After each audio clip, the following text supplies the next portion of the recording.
Welcome to Luca and Miguel. Enjoy the video. Hello everyone. In this video, I will explain how to play games in Epsxe. To begin, you will need to download the Epsxe emulator from a reliable website.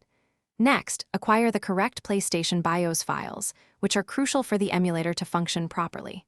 Once you have both, extract all files into a single, organized folder. Finally, open Epsxe and navigate to the configuration menu to set up your video, sound, and input plugins, ensuring a smooth initial experience. Now that Epsxe is set up, let's get your games running. Make sure your game files are in a compatible format like ISO or bin/CUE. It's a good practice to place these files into a dedicated ISOs folder within your Epsxe directory for easy access.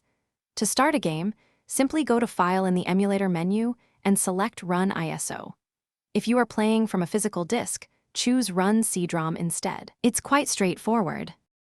A comfortable control setup is vital for an enjoyable gaming experience. To configure your controller, go to the Config menu and select Gamepad. From there, choose Pad 1 to set up your primary controller. You will see a virtual gamepad. Simply click on each button and then press the corresponding button on your physical controller to map it. Once all buttons are assigned, remember to save your configuration so your settings are ready for every game. To truly enhance your Epsxe experience, consider exploring some advanced options. You can significantly improve graphics by adjusting your video plugin settings, perhaps increasing the internal resolution or applying a shader. Experiment with various sound plugins to find the best audio quality.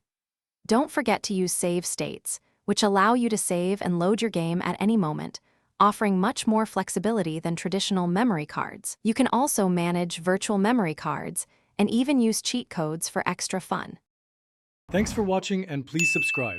It's the best investment you'll ever make.